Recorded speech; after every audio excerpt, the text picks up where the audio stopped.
Salut tout le monde, c'est Wade, j'espère que vous allez bien. Aujourd'hui on se retrouve pour une nouvelle vidéo Pokéfocus. Hier c'était Erika et Guériland et aujourd'hui on va s'intéresser à Carolina 2020, hein, Noël 2020 et son Togekiss. Voilà, donc c'est un tacticien 5 étoiles, hein, donc on n'est pas sur un attaquant ou un support, c'est un tacticien. On va regarder tout de suite ses statistiques, donc bien évidemment Togekiss est de type vol et est faible à l'électricité. Au niveau de ses stats, c'est pas vraiment folichon, hein. Très clairement au niveau des statistiques, on est sur quelque chose d'assez moyen. On a un bon pool de points de vie, cependant.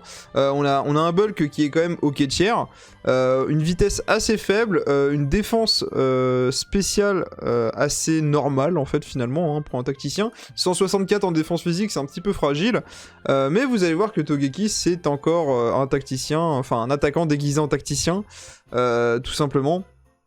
Il a 272 d'attaque spéciale, donc c'est pas dégueu non plus. Bon, c'est une stat, on va dire, plus normale qu'Altaria, on va dire, hein, en offense. Voilà, et puis 228 d'attaque physique, on s'en fout de manière, parce qu'il tape que sur le spécial. Au niveau de son move pool, il a Lame d'air, qui va être un move qui va permettre d'apeurer l'ennemi. Il a un attaque spé+, qui va lui permettre d'augmenter de 2 crans son attaque spéciale, 2 utilisations, hein, donc il peut monter à plus 4. Il a triple attaque et une attaque normale, mais il a la conversion vol, donc triple attaque passe de type vol. Je vous avoue que je comprends pas trop pourquoi il y a ça, enfin, je comprends pourquoi ils font les conversions comme ultra laser et etc. C'est pour faire en sorte que vous ayez une grosse attaque vol ou une grosse attaque du type du Pokémon, mais c'est vrai que je le rappelle toujours, hein, mais il n'y a pas de stab dans Pokémon Masters comme dans les jeux de base. Vous n'avez pas de bonus si vous attaquez avec une capacité qui a le même type que vous. Voilà, hein, ça faut le préciser à chaque fois, mais bon, voilà.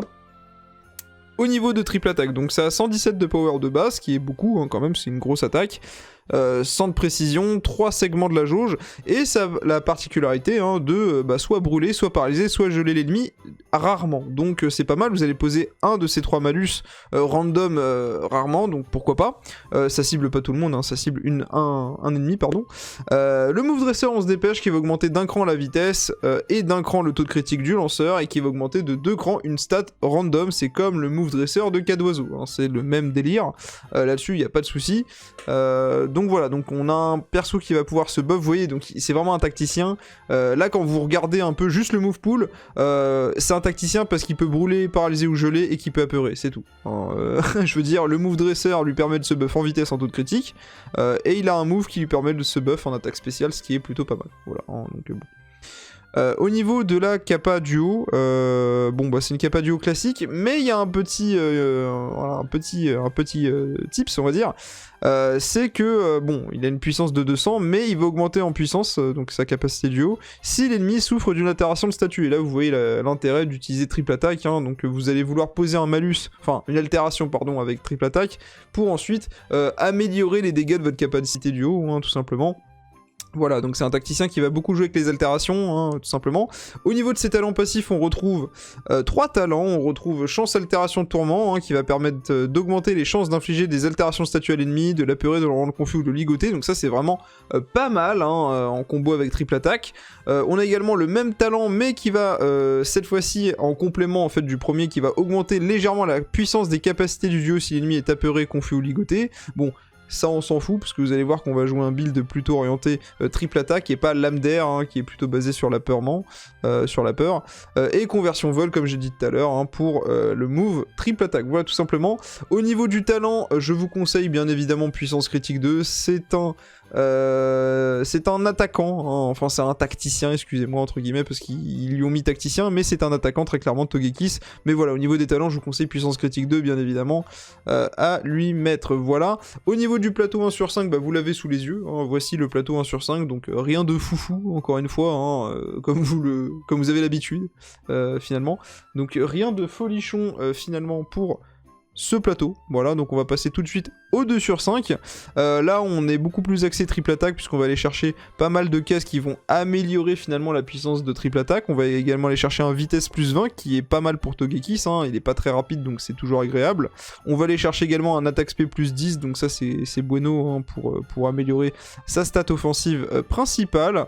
Et puis voilà, hein, donc encore une fois, c'est comme Guériland, il faut aller chercher le 3 sur 5 si vous voulez faire en sorte que ces duos soient vraiment très optimisés comme beaucoup de duos, mais eux particulièrement, hein, on va pas se mentir. Donc voilà, donc hop, on va passer au 3 sur 5, et voici le plateau 3 sur 5. Donc je remercie Spicy, c'est Spicy qui m'a fourni son plateau, tout simplement. Parce que moi, comme je vous l'ai dit, je n'ai pas du tout Togekiss et encore moins Guerryland. Bon, c'est plutôt l'inverse, mais bon, c'est pas grave. Donc, au niveau du plateau, donc, on a sacrifié des cases d'augmentation de la puissance de triple attaque pour aller chercher des passifs. Tout simplement, des passifs très intéressants, hein, vous allez voir. Alors on a pris une case de capacité duo parce qu'il faut savoir que Togekiss, alors je suis pas un pro des calculs sur le jeu, hein, je vous invite à aller sur Reddit, il y a des anglophones qui font des calculs de malade pour savoir tel duo fait tant de dégâts, est-ce que c'est le meilleur duo avec une meilleure capacité duo, enfin voilà. Je sais juste, j'ai eu des échos par rapport à Togekiss et apparemment ça serait le 2 ou 3e meilleur duo en termes de puissance brute de capacité duo du jeu. Voilà, je pose l'information là. Allez vous renseigner sur Reddit hein, si vous voulez plus d'informations. Moi je rentre pas non plus trop dans les détails là-dessus parce que ça me fait chier. Voilà, tout simplement. Moi je récupère les infos et je vous les balance, tout simplement. Voilà. Au niveau des cases, du coup, qu'est-ce qu'on a pris? Pourquoi on a été chercher ces cases-là précisément? Je vais commencer par la case en haut à gauche. On a été chercher du coup altération ennemi. Altération puissance. Faut que j'arrête de lire le nom, hein, parce que les noms sont un peu relous. Bref, cette case augmente légèrement la puissance des capacités du duo quand l'ennemi souffre d'une altération de statut. Encore une fois, on rejoint le côté orienté triple attaque hein, pour poser une des 3 altérations et avec le talent passif et avec cette case augmenter la puissance de nos attaques hein, dès lors que l'ennemi souffre d'une altération. On a ensuite la case vitesse puissance, vitesse up puissance up, donc là bon c'est une case basique, hein. Plus votre vitesse est élevée, plus les capacités du Pokémon sont puissantes, donc c'est inertia je crois, il me semble en anglais. Donc c'est une case vraiment qui fait plaisir, hein. Quand vous l'avez dans un plateau c'est très très bueno, parce que la vitesse c'est très simple à augmenter, hein. Vous mettez un lac messing, pouf, votre vitesse, vous êtes à plus 6 en 2-2, hein, y a pas de souci. Et on a cette case là donc qui va faire en sorte que plus vous avez augmenté vos statistiques, plus votre capacité de duo va faire de dégâts, et cette case est centrale dans un build EX, notamment Togekiss, parce que je vais pas faire de build EX pour Togekiss, parce que finalement si vous avez EX votre Togekiss, ce build fonctionne parfaitement, vous pouvez l'utiliser, c'est pour ça qu'on a été chercher une case pour la capa duo, pour améliorer la capa duo de Togekiss, parce que vous l'avez remarqué, mais Togekiss a une puissance de 200 en capa duo, c'est pas 250 comme les duos traditionnels, c'est toujours plus qu'une méga, mais c'est moins qu'un autre duo, voilà tout simplement. Donc voilà, donc ce plateau est très intéressant, il va être orienté vraiment sur la capacité duo et sur l'attaque triple attaque, mais plus quand même sur la capa duo, hein, vous allez faire vraiment des gros damage, voilà, donc bien évidemment si vous pouvez EX Togekiss, est-ce que je vous le recommande? Oui, parce qu'il fait vraiment très très mal. Après, est-ce que je vous le recommande dans l'immédiat? Pas forcément. Hein. Je veux dire, ne montez pas Togekiss en EX si vous le pouvez, si vous l'avez 3 sur 5, très bien. Est-ce que c'est une priorité? Je pense pas non plus. Voilà, quand même. Hein. Il y a quand même d'autres duos plus importants à EX. Mais après, si vous voulez faire des gros trous avec sa capacité duo sur les ennemis en face, il n'y a pas de souci. Hein. Allez-y, allez le EX, vous allez voir qu'il fait extrêmement mal. Très clairement. Donc voilà, donc le duo est vraiment sympathique. Après, bon, petite mention à certaines qu'on aurait pu prendre, mais qu'on prend pas, parce que voilà, hein, c'est pas à préciser. Bon, je vais passer en revue les cases jaunes, hein, parce que c'est les cases les plus importantes. Réflexe attaque SP2, bon, vous avez pas trop envie de subir des attaques avec Togekiss, hein, en général c'est votre soutien qui va subir les attaques, donc osef de cette case. Brûlure grave 2, bah non, parce que en fait ça se focalise que sur une des 3 altérations, à savoir la brûlure, sauf que triple attaque peut poser brûlure, paralysie ou grêle, donc tout donner sur une altération parmi les 3, je trouve c'est un peu ballot, parce que vous pouvez pas paralyser et brûler l'ennemi, hein, désolé, vous pouvez pas lui poser 46 altérations, donc cette case elle est un petit peu useless, très clairement. Ou alors faut être vraiment très confiant de sa perf, mais je trouve ça nul. Puissance gel 2 pareil, pas intéressant parce que ça dépend d'une des 3 altérations, donc on s'en fout, très clairement. En bas à gauche, arrivée vitesse 1, c'est une case qui est un peu trop loin pour le peu d'effet qu'elle apporte, comme je l'ai dit, hein, vous pouvez vous faire buff la vitesse très rapidement, je veux dire. Le move dresseur, vous avez 2 utilisations, donc déjà vous montez à plus 2 en vitesse, il suffit que vous mettiez un lac messing dans votre team et vous êtes déjà à plus 6 en vitesse. Donc osef, très clairement osef de cette case. Arrivée coach stat hasard, bah tout est dans le titre. C'est du hasard, donc on n'aime pas ça, hein, parce que je précise quand même ce que fait la case, hein, mais voilà. En gros, quand le duo rentre sur le terrain, il va augmenter légèrement une de ses stats. Enfin, il va augmenter une stat aléatoirement pour tous les alliés. C'est de la merde, d'accord? Ça coûte trop cher et c'est juste 1+1, donc c'est pas ouf, hein, très clairement. Ça aurait été augmente beaucoup, ça aurait pu être discutable, mais là ça sert à rien, et c'est RNG donc OSEF. Immunité, baisse de stats, on s'en fout, très clairement, c'est pas, je veux dire, limite vous pouvez le prendre en talent si ça vous amuse, mais je vous recommande pas du tout. Arrivée critique 1, c'est la même chose qu'arrivée vitesse 1, en fait on s'en fout, c'est facile de se setup à plus 3 en critique, très clairement, surtout avec les duos qui sont sortis récemment. Et peur ennemie, bah ça c'est si vous jouez lame d'air, hein, parce que forcément vous pouvez jouer un build lame d'air, mais je trouve ça tellement dommage de jouer lame d'air quand vous avez une grosse attaque comme triple attaque et une très bonne capacité duo. Donc voilà les amis, c'est pour ça qu'on prend pas ces cases.